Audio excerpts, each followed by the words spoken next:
Says I'm live. I'm gonna let a few people trickle in here. How's everybody doing this morning? Good, I hope. I've only got like 25% battery life. I cannot seem to keep a charge on anything, including myself. Hello, everyone. Aaron, Mr. Thundaro. Okay. Doug TeNapel just went live. So let's snipe Doug TeNapel. All right, we beat him to the punch, I think. Okay. He's gonna have more interesting things to say. Maybe he's not building a publishing company. Or maybe he is. I don't know. I haven't talked to Doug in a good long while. How you guys doing this morning? Cinto, hello. Nice to see you. I'm glad everybody's back. We have shed like 7 or 8 subs, maybe more, since the last broadcast. I think that's an accomplishment. Like I said, we're gonna pull the weeds, and if the weeds just decide to go their own way, that's fine with me. Because what we're gonna have here are awesome, good, and hilarious people. And if you don't want to have a good time, I guess you could just get lost. I don't know, whatever. But yeah, like I said, I'm not shooting for e-celebrity or 100,000 followers. I'm just telling you guys the story of what we're doing, which is somewhat interesting to, I think, a good number of people. And it certainly would be informative to a young person who's interested in entrepreneurship, in comic books, in creativity, in drawing or writing, creative writing, that kind of stuff. And in how you build something from scratch. There's weed here. Only in spirit, I guess. Don't weed me, bro. No, I think I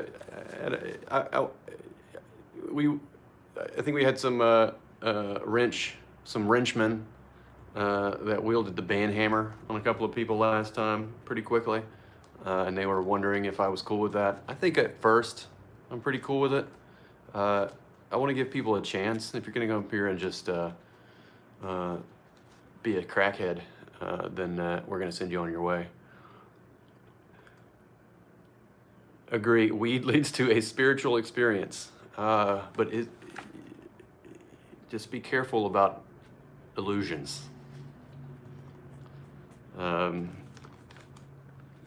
Because anyway, if you're in a state, then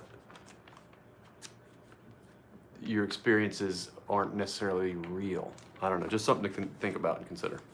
All right, sitting here, we talked about this last time. This is the Bass Reeves script by Kevin Grevix. Nobody knew how to say his name until he flew down here and I asked him, so. But is it Grevix? Or Greveau.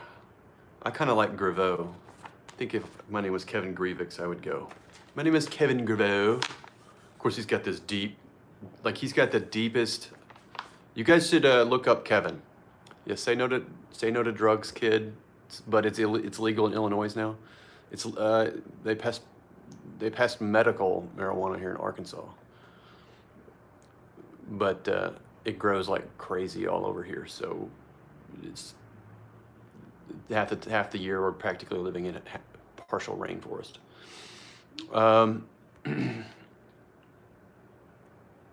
Yeah, so Kevin, yeah, he did a great job. The end of issue 3 is awesome. Awesome. No, people need it. I get it. Just I wouldn't confuse it for a spiritual experience. My recommendation. Marijuana should be viewed as a healing plant. If one is ailing, marijuana can alleviate. If one is sound spiritually, it is unnecessary. I just think it really depends on the person. I think some people should never touch alcohol. I don't drink alcohol. And I'm not has nothing to do with religion or a belief system or anything. I just don't care for it. It's just not my thing. Elizabeth was tired of getting beat by a drunk. So I stopped. Yeah, we're in the weeds already. Just kidding. I don't beat my lovely wife. She's amazing and perfect in nearly every way. Anyway, so Kevin turned this, and it's awesome. The end of issue 3 particularly is a good hinge, because these are what we're doing. A little bit of backstory with what we're doing. These are single issue comics, 4 of them at first.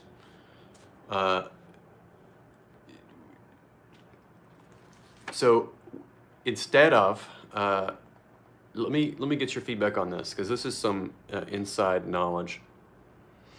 All right, let me get some feedback. I'm going to get some feedback from you guys on a few things, because I'm beta testing some concepts. This one I'm already sold on, and everybody I've pitched on it likes it pretty well. So single issue comic book series, like monthly.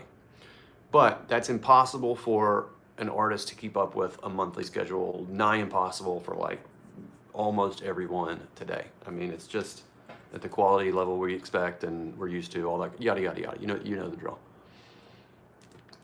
You all get it. So my solution to this is, instead of doing issues that can run for like, 150 issues or whatever, plus like Walking Dead or Spider-Man or whatever, it just goes on and on forever a month. We're going to do seasons and episodes.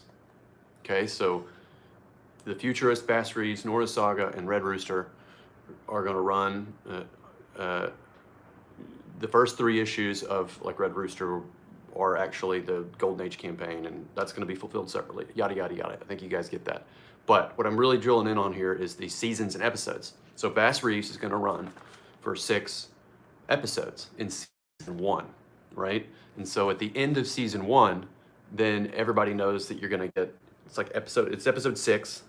It'll be trumpeted as the season finale, and then we can take a break, give the artists and the writers time to catch up, give the company, give Allegiance time to like prepare a new marketing campaign and build out a whole new story arc and get people excited for it. This is the way it works. Like, imagine like Harry Potter doesn't need to come out every single month, and people freaking line up for that stuff. So I actually think breaks are extremely healthy, and it's a way of not, because there's a lot of competing interests, right? Miniseries, yes, but it's not really a miniseries. It's a continuing story. All the stories continue, and they truncate, or they're, like a train. Each cab is hooked on the back of the other one. There's just a break in the middle. And when you enter the next cab, right, you get kind of a different experience. So the story continues, but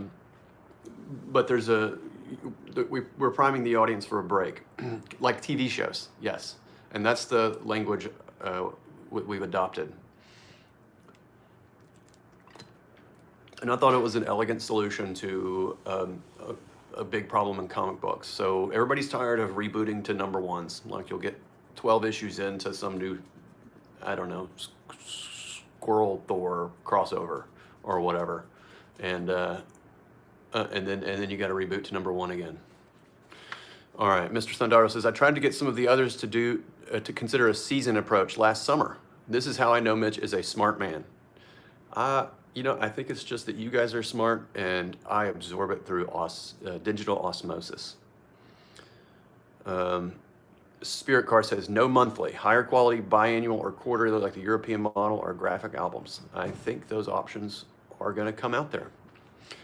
I think what is going to happen over the next very short number of years is lots of experimentation, and people will meet you where your needs are.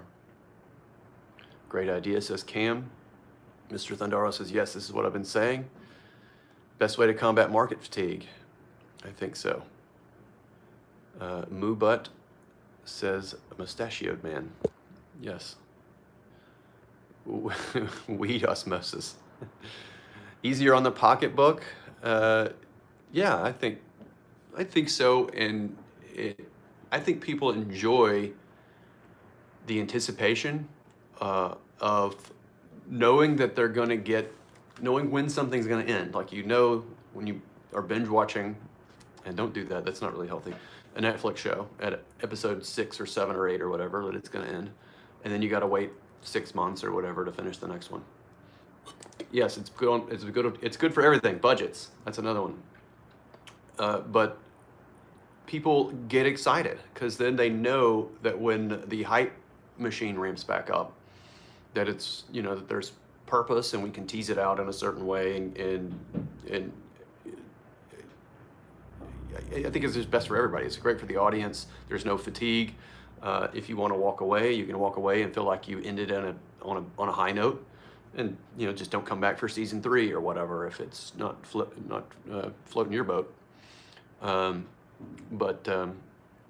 It keeps the entire company would never have to reboot to number ones if sales begin to fizzle and character needs to take a break.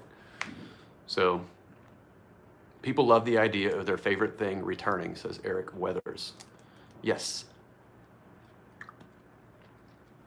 Having seasons or some designation is helpful for people for jumping on. Yes. Yes.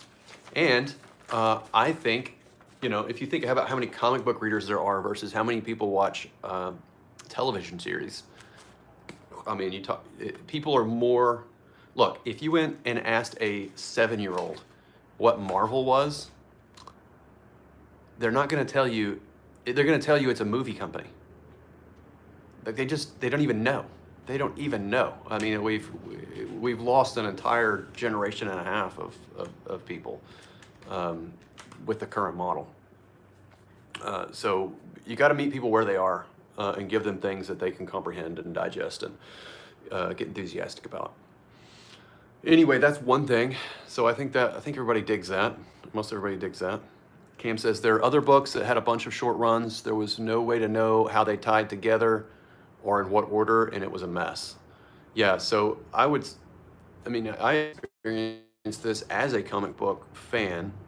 Like this it's incredibly overwhelming. Like if you come in and you got interested in Iron Man from the movie, and then you jump into a comic book store or Spider-Man, and then there's like 6 storylines and weird crossovers, and they're in the middle of a grand event, and you've missed the first like dozen issues or whatever.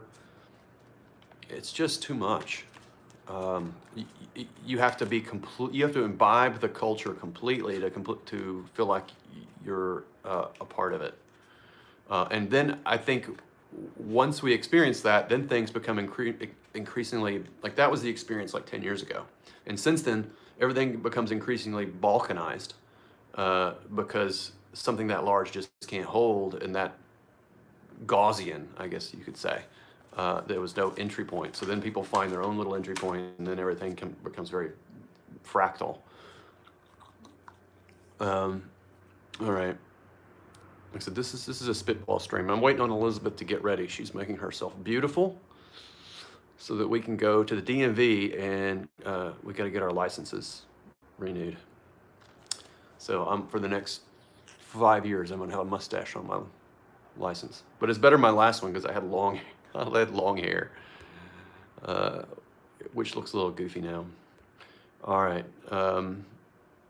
Cam also says, and knowing companies will cancel at issue 7 and start up again, no one wants to jump in at issue 3 or 4.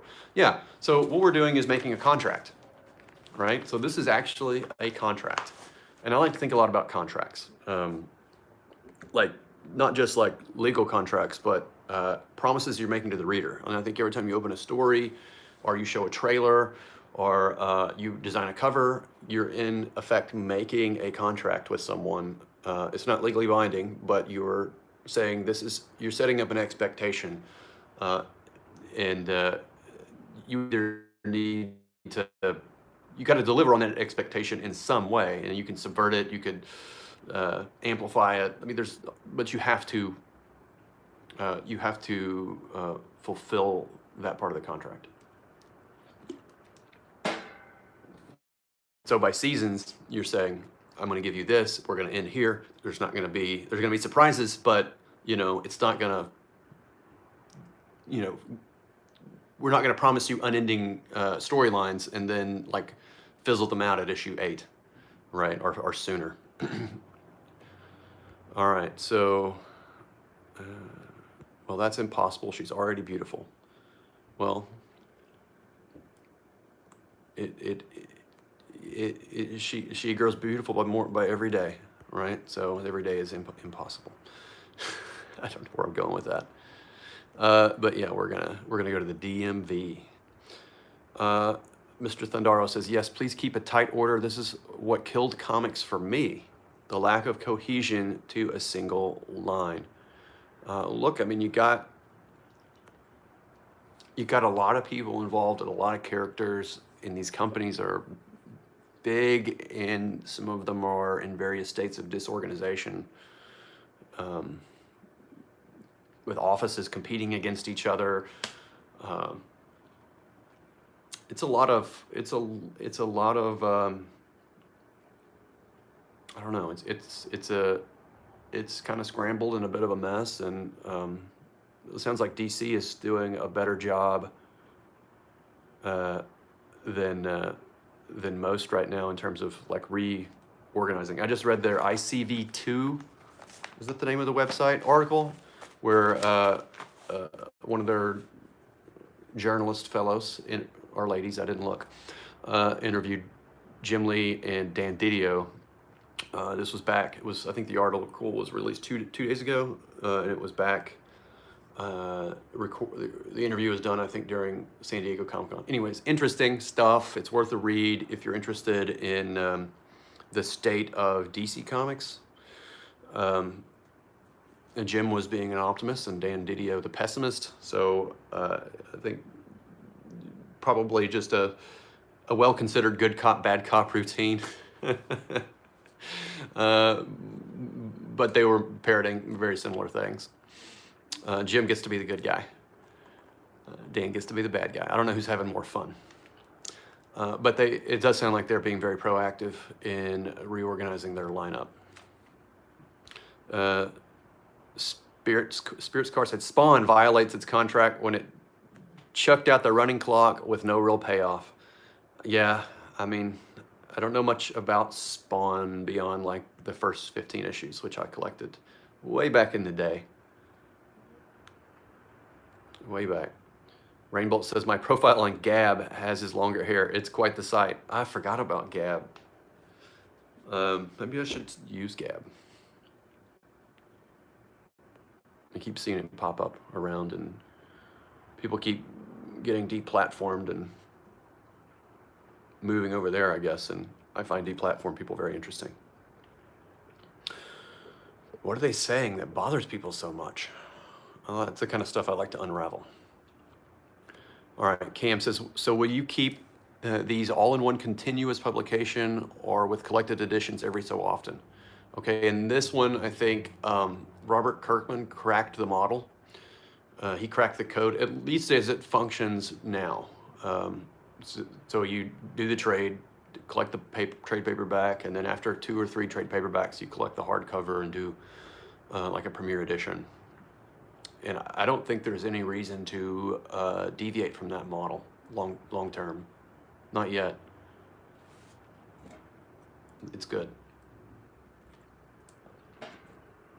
And I don't, yeah, anyway. Ryan Miller says, come to Gab. We should all go to Gab. I'm using Dissenter Explorer. Never heard of that. I like it a lot. Dissenter Explorer. Is that a web browser?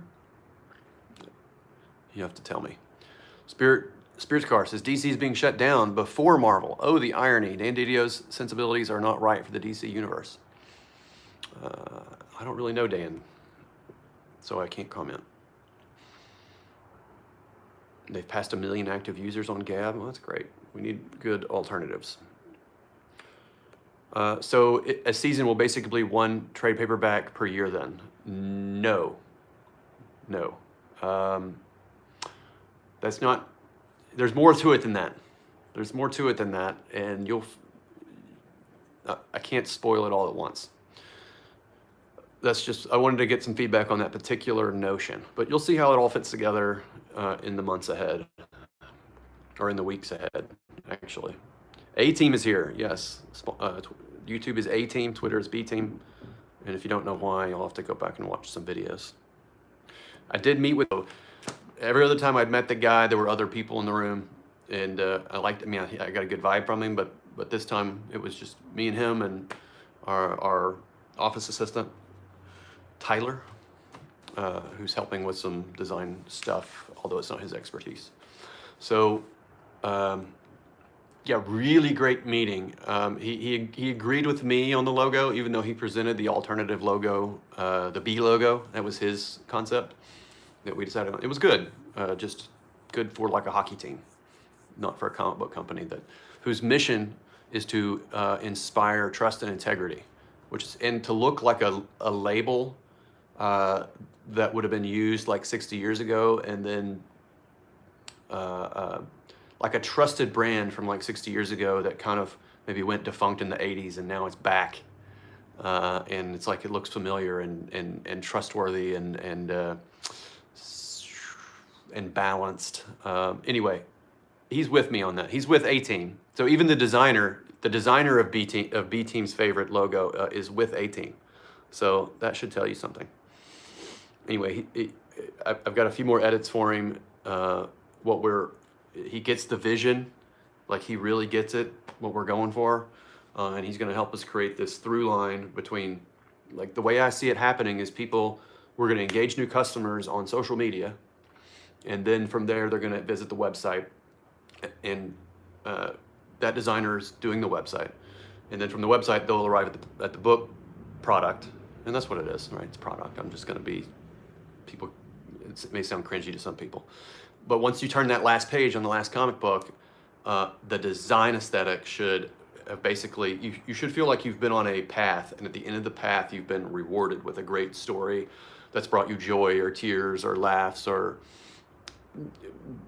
enlightened you in some way or whatever. And then you'll remember that journey from the beginning of the social media experience that you first engaged with through the website and on through the last page of a comic book. And you should feel like you fulfilled, like you've been we've taken you on a long journey.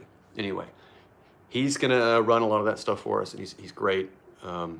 Really, really had a good meeting on Wednesday. The days all run together now. Today is Friday, isn't it? He betrayed his own fans? I'm not sure who you're talking about. Mr. Thundara, what is the backstory on the name? If there is one, besides this sounds cool, lol. Okay, so that's a good question. We can talk about that.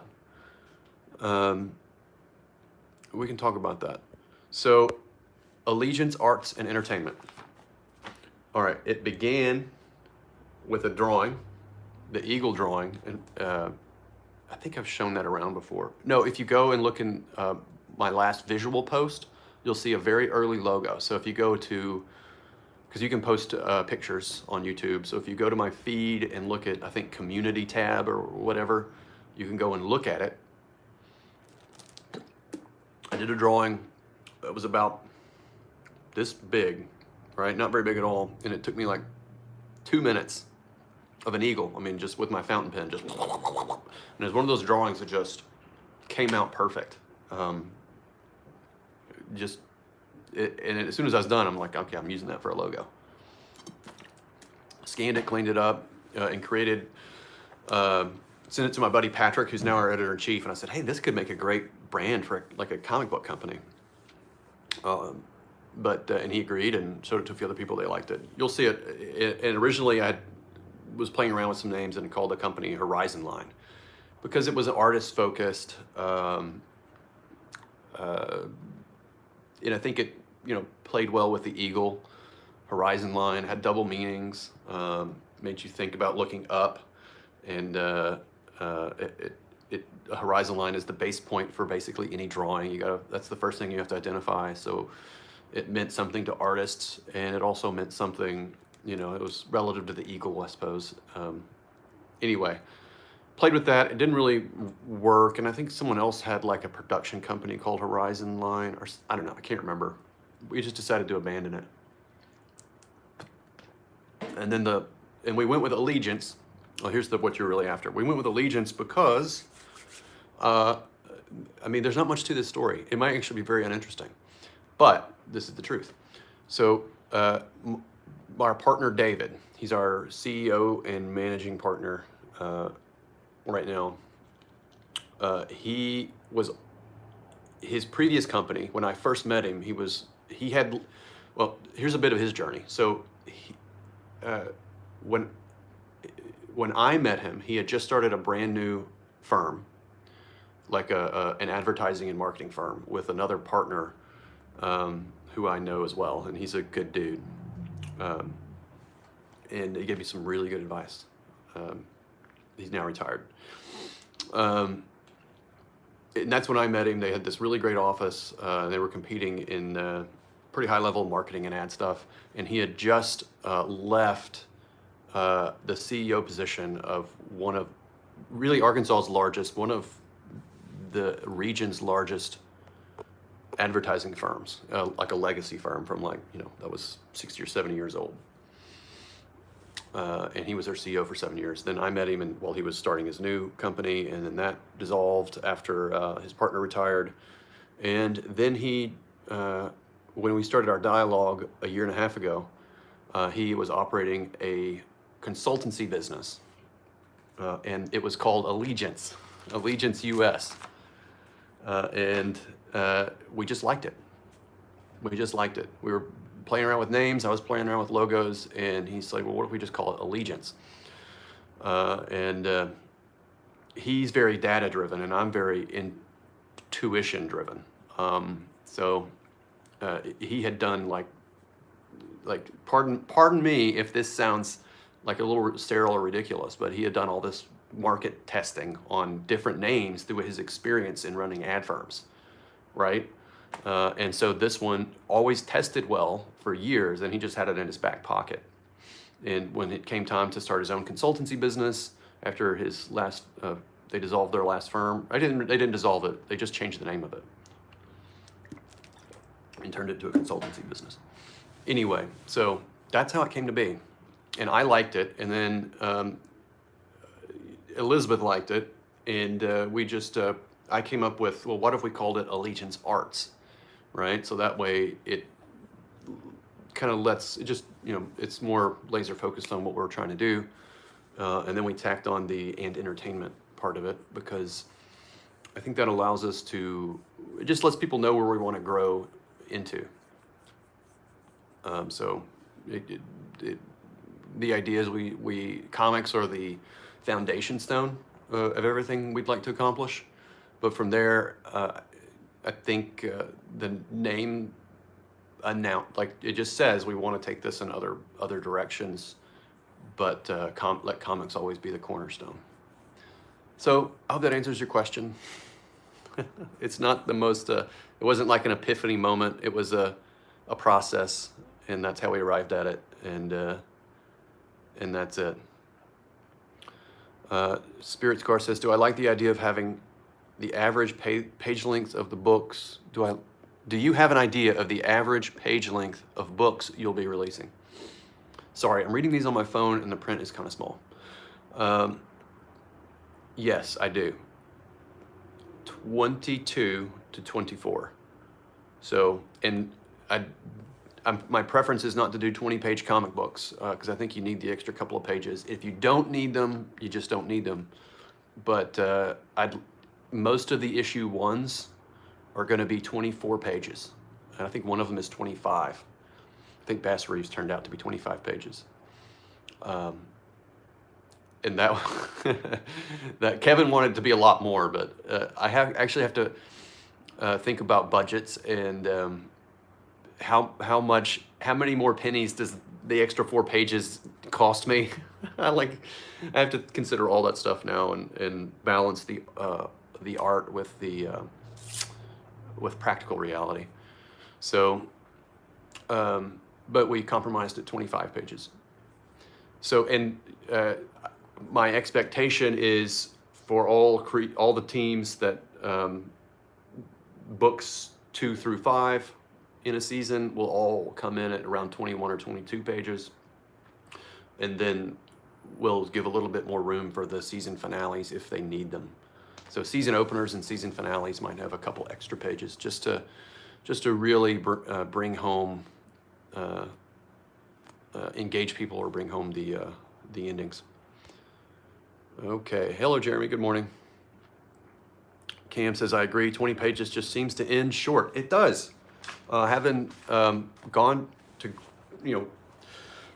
having worked on several of these things and developed them from scratch, it's like, geez, no cliffhangers. No, we're not. Well, no cliffhangers. Oh, I think you meant like no spoilers, or at least painful ones. Oh man, I think if you get to the end of a season, and we don't give you if we want to give you a cliffhanger because we need you to come back, but if you don't feel like there was an appropriate resolution to the material presented from issues 1 through 5, then I think we've failed. So, Elizabeth's here. You want to say hello? Hi. Why don't you come say hello on camera since you look so beautiful? Come here. No. Come here. Huh? Here, Hi. let me move my stuff. No, it's too crowded. No, it's not. Come here. I interrupted. Oh, you're wearing your new pants. Hey, how's it going? Everybody thinks you're lovely. And I'm sitting here kind. watching everyone. No, that's too trippy. Comments. Huh? Oh, if you're watching, then you're listening in, I can tell you to go bring me coffee. Get your own coffee. Just kidding. Okay. She doesn't really want to be on camera. I don't know that I want to be on camera either, but somebody's got to sell comics. Yeah, I don't want to be here either, but somebody's got to sell our story. Okay. Yeah, it will cause you can't do that. It'll cause an infinite loop. We were talking about those the other day. So okay. I'm just following. You guys are directing the chat here. You're making me chase squirrels. That's what this show is all about. Make Mitch chase squirrels. And it will, as I reveal our plans. Kelsey, she's right here. She didn't go anywhere. Don't worry. Hey, Kelsey. So 4 books: Bass Reeves, Red Rooster, Nora's Saga with Kelsey Shannon, who's in the chat, and The Futurists with Butch Geis. So we were talking about what books. I'm hoping we can do more, right? The whole plan is to do a great number of books over time, but I'd like to do 4 more. I'd like to release 4 more in 2020, and we're actively working on that. But anyway, somebody brought up the infinite loop, like mirrors when you hold it up, and when you hold it up and it creates that sort of trippy effect of infinity loops and all that kind of stuff. So we were considering, I don't want to get too far into this because it's very half developed. We were considering like developing a completely new storyline about like magic creeping into the normal world, and these kids accessing it through an app they can't delete on their phone, right? And we were going to tie it into like a toy line that related around the app, and it was like a card game, like Magic the Gathering meets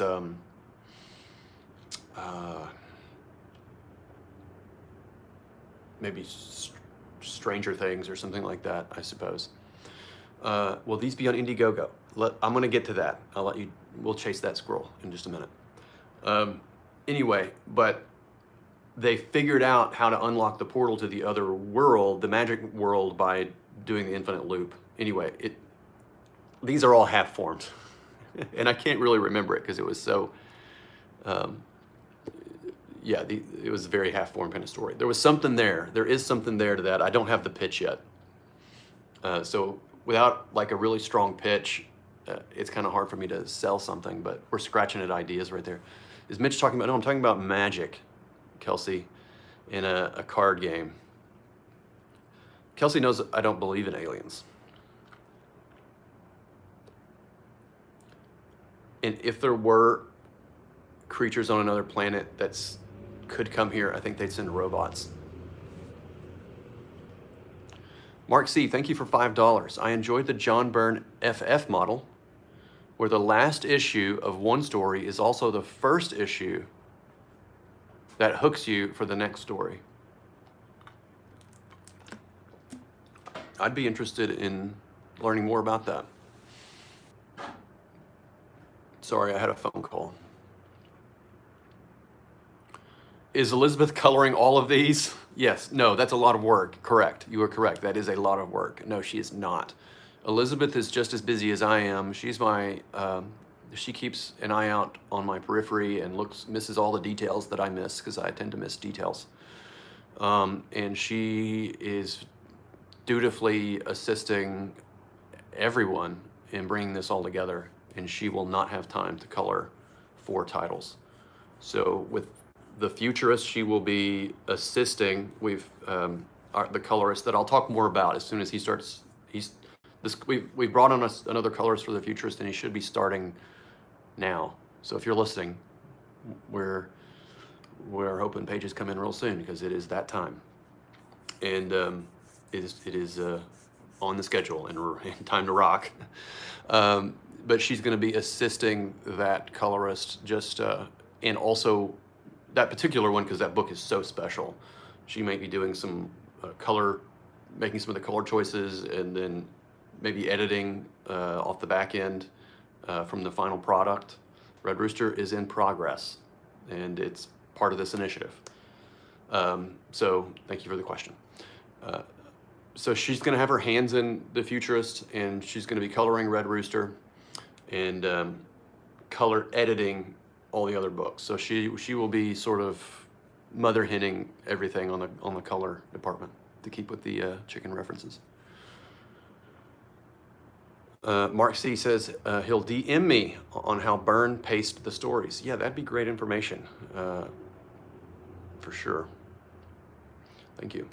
Spirit Scar says human beings are magic too. Extraterrestrials are just more spiritually advanced than us. We've got a way to go. Yeah, it's a long, strange trip. Hit the likes for this man. Yeah, I appreciate a thumbs up. Thumbs down guy is probably still around. I don't know if he's found us yet. I'm sure he probably sleeps till 1 or 2. So he misses the morning videos. Justin Miller says he's seen a UFO and he was left with the impression that it was military. Yeah, probably so.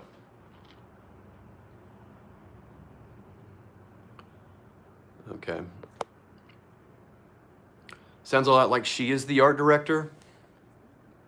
Right now, everybody's wearing a lot of hats. So everybody's doing a lot of different kind of jobs. Until it's a miracle. I'm quite honest. Everybody's done incredible work for a skeleton. What started as very skeleton crew with no money. So we went out and raised some, and have done amazing things with it so far. So it's sort of, we're all art directors. In fact, you know, so we got the Bass Reeves, issues 2 and 3 of Bass Reeves in from Kevin Grievous is the way he says it. It's just fun to say Griveau.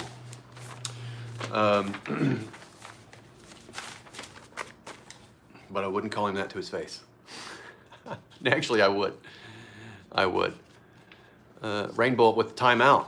Okay, well, we can do that. Anyway, so until Patrick came on full time, I was having to take way more time to edit things in detail. But Patrick and I read through the scripts. Within a day and a half, he had kicked back, I think 4 or 5 pages of edits that I think were very excellent for issues 2 and 3 of Bass Reeves for Kevin. And I reviewed them and read them and participated in the editing process and added, my thoughts to it. And now they've been kicked off to Kevin within, I think, 2 days of him turning in the script. And that's just another instance of people wearing more hats than, everybody's wearing a lot of hats and doing a lot of things, and even Kelsey. Kelsey is keeping his eye out on stuff for us, and he's helping big time. So that's what we needed. We're people that were self-starters, team players, and people that really believed that we were headed in the right direction. And as an institution. So, and we were making the right moves and trying to build the right kind of books, and we really cared about the quality of the story content, and that was the best way to serve fans. So Kelsey's in, and we're so happy to have him. Yeah, he says he's got his eye on it, and yeah, he's always bringing the heat. Of course, yeah, everybody needs to go follow Kelsey. Yes. Thank you, Mr. Thundaro, for throwing the link to Wikipedia Bass Reeves. So if you don't know anything about Bass Reeves, go hit that link, do yourself a favor, and learn a little bit more about this great American hero. In many ways tragic. So I think you guys are really going to love it.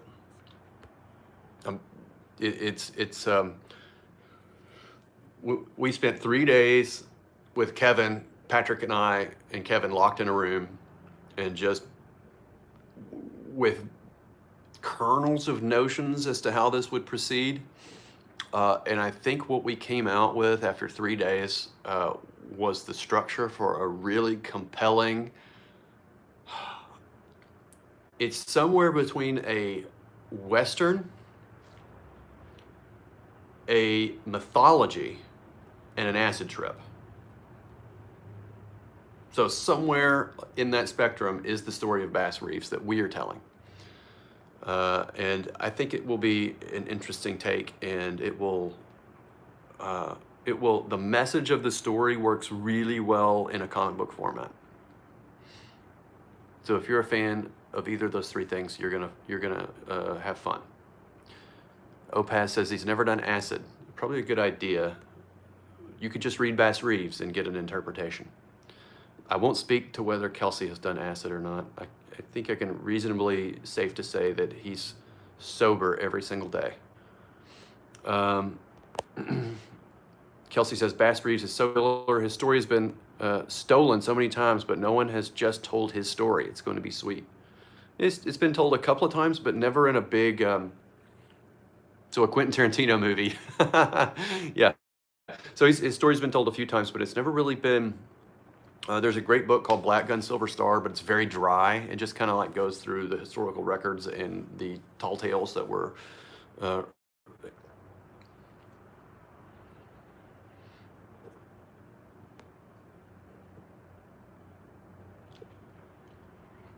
I got disconnected. I've only got 4% left on my battery life, so I'm gonna get to my last topic.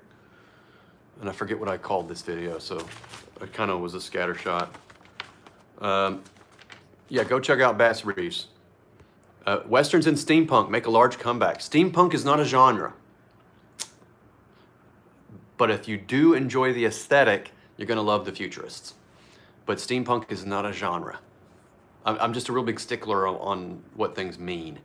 And that's why I'm trying to avoid the word steampunk for the futurist, because it's really not a steampunk book at all. It is a swashbuckler. It's in a romance. But if you do enjoy the steampunk aesthetic, you're gonna love the book. You're gonna imbibe. But you're coming for the romance and the swashbuckle adventure. And it's an opera. That's the best way to describe it. It is our opera. It's a big one. Okay. Homecoming Project, Indiegogo, Future. Oh, 2 things I didn't even freaking talk about. Homecoming Project. I got 4% left, so let me go through these really fast. All right, Homecoming Project. So when you put good energy out in the world and goodness out in the world, I think good things come back to you. And so I'm sitting here, and it got an interesting call from our CEO, David, about a book that I was involved in a few years ago that just got away from me. And it might be coming back. And I'll tell you more about that as the details come in, because it's not a sure thing yet. But a book like the lost book has returned, and there's a story here that's going to be fun to tell you. And if it does return to me and we can give it life, it's going to be and I think it's going to be like one of these kind of like fate, destiny, whatever. I'm gonna keep my eyes on it, but this is like the lost project that has returned. It left. Yes, the thing I started when I left Marvel, and Patrick was involved with this as well, might be flying back, and that would be amazing. I'll tell you more about that later. Indiegogo. So you guys let me know. This is going to be an ongoing debate and discussion between myself and Elizabeth and Patrick and the office people. But also I want you guys to inform us, because we are going to rely on you here. I'm going to have to run an Indiegogo as parts of our plan for publishing long term. But it is a smaller part, but I do want to hit Indiegogo first. Would you guys like issue 1 of either Nora's Saga or maybe The Futurists on Indiegogo, the retail edition, with maybe an alternative cover and maybe a signed card? So I can do a single issue, like we can run The Futurist as a campaign, or we can like a single book. I'm going to try to plug my phone in. Elizabeth's trying to. All right, 1 second. Can we reach it? Okay, we're plugged in. Thank you, dear. You want to say hi to everybody? Know that we got battery life? They want to see you again. Okay, so, all right, now I don't have to be as rushed, but let me get this thought out. All right, this is for you guys to consider. Would you like issue 1 of The Futurist with an alternative cover? Would you like issue 1 with an alternative cover of Nora's Saga? Or there's also the Bass Reeves project. Or, and this is Elizabeth's idea from way back, and I'm warming up to it, but it's a little more complicated because it's a hard sell. And I can pitch a storyline. I can sell a storyline. I can keep people focused on the characters, and I believe in everything that we're doing. I think they're all good projects and done for a good purpose. So I can sell something that's good. But we're considering running all 4 number 1s as a bundle from Legion's Arts and Entertainment with alternative covers from the retail editions, and maybe offering as well like a signed book plate as an extra tier. So this would get you all 4 number 1s, including the number 1 of Red Rooster, which as a retail edition. So it'd be kind of like you'd get Red Rooster, the first third of it, rebundled with a new cover but it's gonna be the retail version of the book and not the Golden Age special that we pitched on Indiegogo. So consider what you guys would like.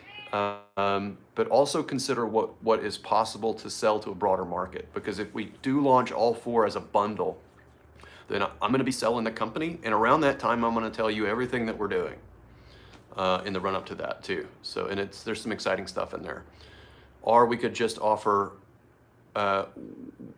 one thing, like The Futurist, issue 1, run it, fulfill it, and then re-ramp up another campaign for like Nora number 1. But by that time, all the books will be on the shelf, right? So I've really only got time to run one Indiegogo campaign, and I'm in a position where I have to do it. I don't actually have to do it. So we're engaging with a lot of investor type people, which is something that keeps everyone very, very busy. But we've had a couple of 3 really, really wonderful individuals who have believed in what we're doing and have helped us get where we are. But otherwise, like if you're dealing with like real hardcore investor type people, they're gonna run out the clock, wait till you really need the cash, and then they're gonna gobble up all your shares. So what I want to do, and this is just me revealing what I've been thinking about for the last like 3 weeks or 4 weeks or so is beat them. I want to beat the investors before they gobble up shares to the company and put.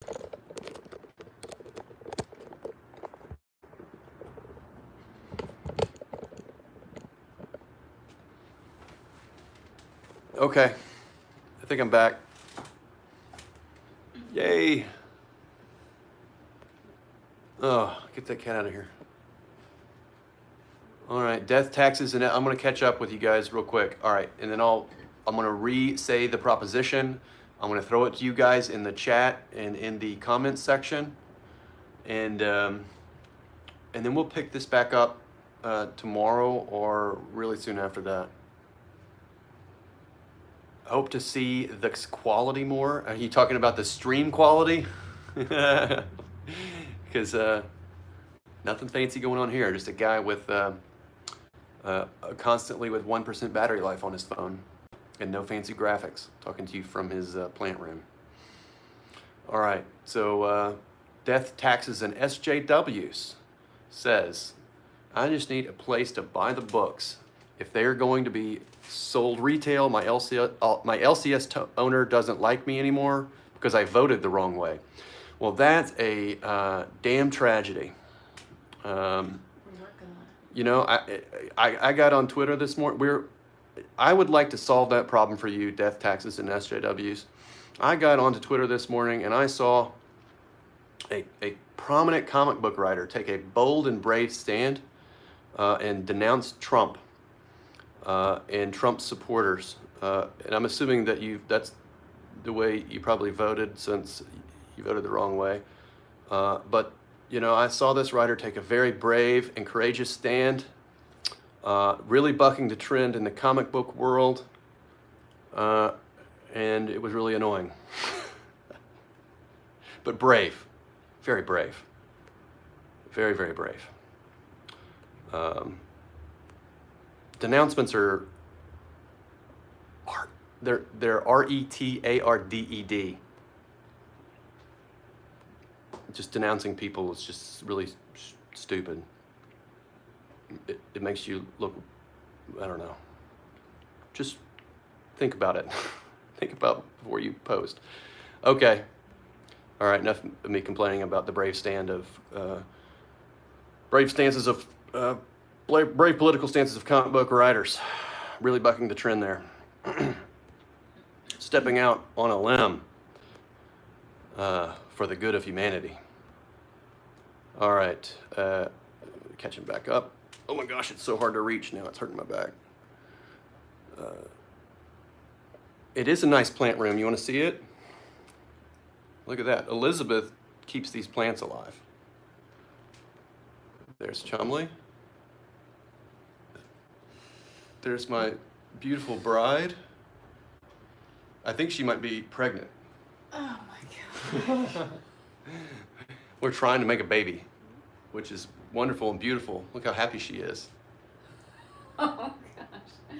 Okay, look, they want to hear about the comic book company. No, I think they're enjoying this view. Look at this. She keeps all the plants alive and the cat alive.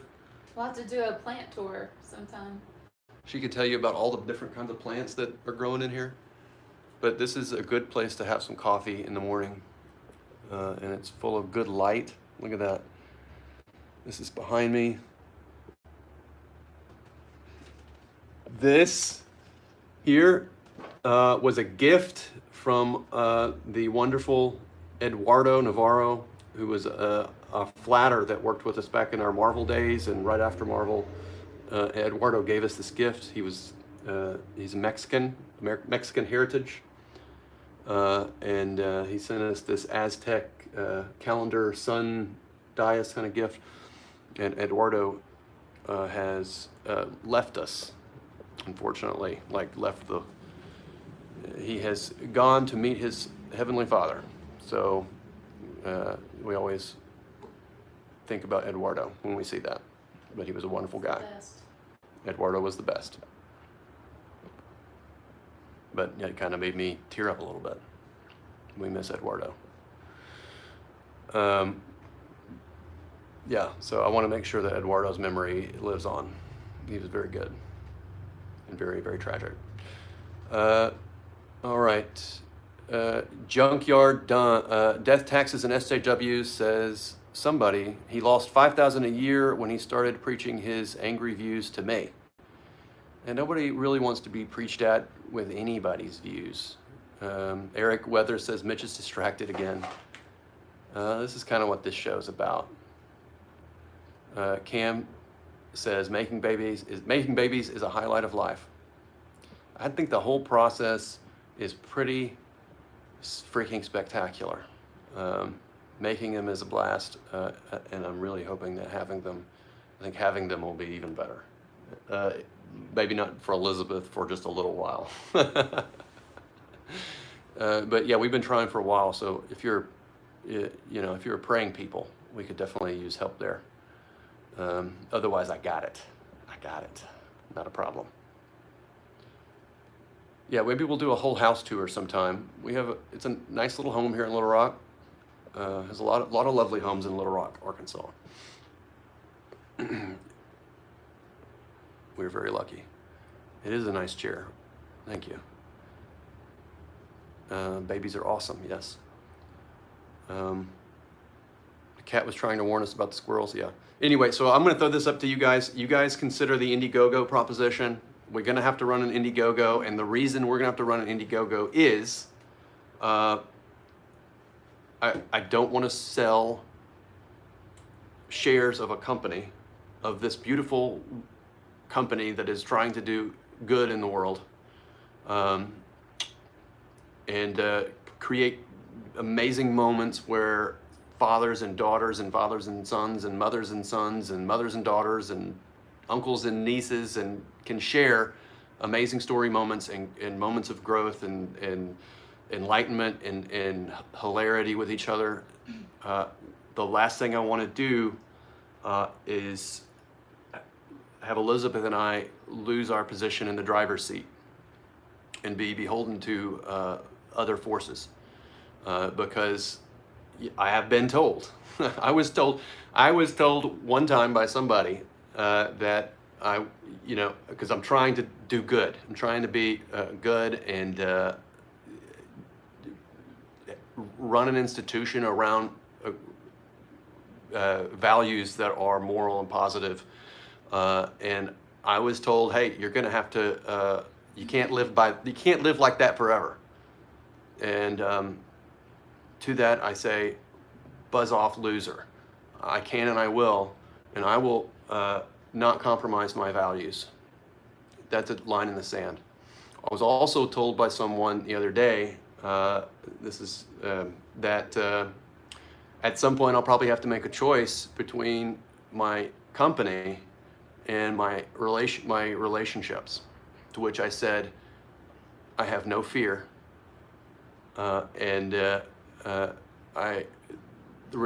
My friends come first. Family comes first, friends come next, and the people that are building this with us are friends and family. And I will never choose money over them.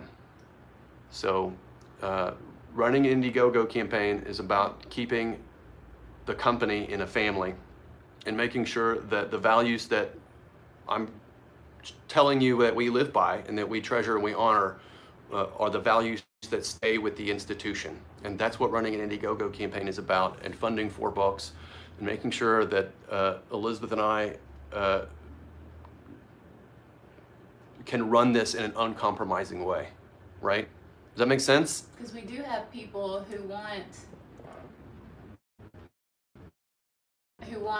investment in the company, but in exchange for ownership or influence on the board or whatever else. And it's not like it is a dog eat dog world, and everybody that we're talking to, they're all very interested and they're all good people, but an investment institution's focus is on returns and money, and we are too, to a certain degree, but what we're doing is it's not our prime motivation. I'll burn it all to the ground before I have to compromise something like that. So you know where I stand. You know where we stand. What we're doing is creating magical moments between fathers and daughters, mothers and sons, and that's what matters more than anything. We are playing with powerful tools, in my opinion. Stories are powerful things. Characters, icons are extremely powerful things. They're like magic totems or magical items in many ways because stories lull you into a hypnotic state. Lullabies, get it? There are these words for a reason. And once you're in this state of imbibing in a story and in a journey, it's our responsibility to treat it right and to make it enriching and joyful and amazing. And that's what running Indiegogo campaign is about. It's about making sure that this vision stays And our and supporters, is they think uncompromised. we're investors and not people who would take the company. Yeah. So Daniel says he agrees with me. Mitch, can't read that far away. Mitch, stick to your values and you're going to see your business grow. I agree. So I looked that guy in the eye and I said, I am not afraid of that. I've been nearly homeless. I've rebooted my life a number of times from nothing. And every single time it is with complete fearlessness, because that's the only way to live. And if you're doing right and you're doing good, and I'm far from perfect, but I think my aim is to the truth every single day, and that's the way we will be together. Cinto asked, would this be separate from Red Rooster? I'm not exactly sure what you're talking about, but Red Rooster is a big part of what we're doing. The Indiegogo would, if we ran it as a bundle, it would also bundle Red Rooster #1, the retail edition, with an alternative cover. So yeah, it would be a bundle of 4 comic book titles, either signed or unsigned, and that would fund the allegiance essentially, and that's what we're thinking about doing. Versus The person at Indiegogo, campaign. versus single I only have time to run one campaign, so I'm thinking I might as well run one campaign that bundles the 4 books together because it's a larger buy-in. I just want to make sure you guys are cool with it. Our advisor at Indiegogo recommended against it, but he's also not privy to what we're planning to do as a company as well. He's focused on, obviously, his interests are Indiegogo and how much money Indiegogo can raise from us over time. Not raise from us, I mean, their platform is wonderful and their cut is reasonable, so. But that's what their concerns are with that. Our concerns are a little bit different. All right, everybody says they like it, they're all in. Need to start saving. I don't think the lowest tier buy-in would be more than, I don't want to put a number on it, but it's not going to be a ridiculous price.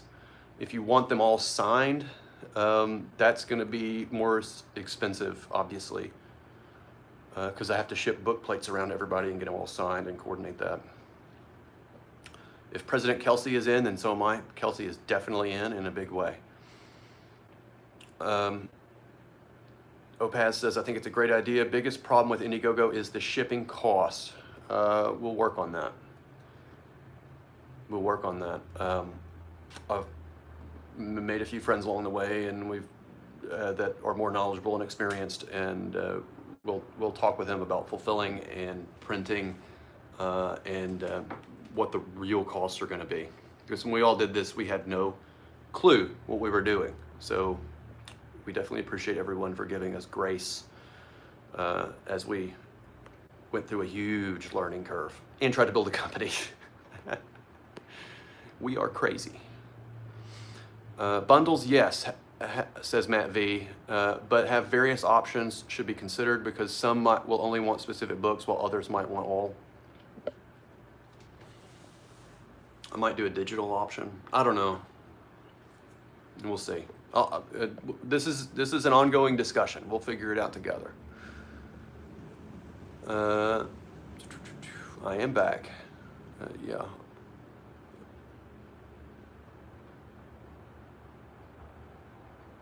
Okay.